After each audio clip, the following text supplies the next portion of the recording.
Eden, merci d'être avec nous. Avec plaisir. Première petite question, est-ce que tu peux me dire si tu as décidé de choisir de venir ici au Real Madrid? Bah, bien sûr. Bien sûr. C'était dans mes projets. Déjà, en allant à Chelsea, je savais que derrière, mon rêve, c'était de jouer un jour pour ce club-là. Et voilà, déjà, je pensais pas faire 7 ans à Chelsea. Après, comme ça se passait bien. Et voilà, je pense que chaque année, j'avais l'opportunité de gagner quelque chose. Je pense que c'est pour ça que je suis resté aussi longtemps. Et voilà, maintenant d'être là, c'est un rêve, comme je l'ai dit, et j'espère profiter un maximum.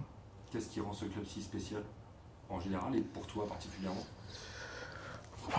Pour moi, je pense que c'était le fait aussi d'avoir beaucoup regardé la France, Zidane, le fait qu'il jouait, quand j'ai commencé vraiment à regarder le football, il jouait au Real. Donc, voilà, pour moi, c'était le club. En plus, les maillots blancs, le stade, c'était l'un des plus beaux stades. Donc, c'est un tout, en fait. C'est un tout. C'est pas que, mais c'est plus par rapport à quand j'étais petit. J'étais supporter du Real, donc c'est pour ça que je voulais aller au Real, quoi. Mais justement, tu avais 11 ans quand Zidane a marqué ce fameux but contre Leverkusen. Tu t'en souviens où tu étais? Moi, je pense pas l'avoir vu en direct, parce que voilà, genre, à la maison on regardait pas toujours, on regardait beaucoup de foot, mais pas toujours, et souvent la Ligue des Champions, comme c'était tard, on devait aller dormir à la mi-temps, donc voilà, je me rappelle. Mais le but après, oui, le lendemain, 2 jours après, 3 jours après, je l'ai revu plein de fois, et voilà, je pense qu'avec Torgan, Kylian, on a toujours essayé de le faire dans le jardin aussi. On n'a jamais réussi malheureusement, mais non, en tant que supporter du Real depuis petit, c'était bien, c'était un bon souvenir. Tu as d'autres souvenirs précis du Real justement de quand tu étais enfant, des joueurs, des matchs qui t'ont marqué particulièrement? Plus des joueurs, ouais, plus des joueurs.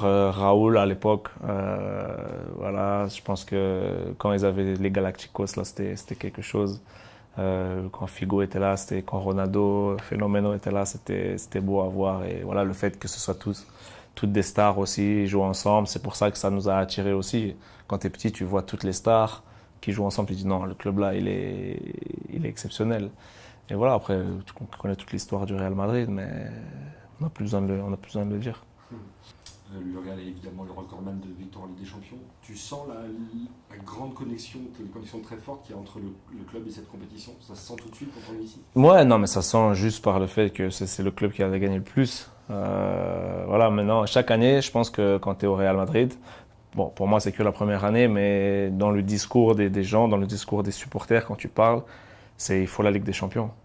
Et c'est pour ça que je pense que ils ont tellement été exigeants en Ligue des Champions qu'ils en ont gagné plus que les autres. C'est pour ça.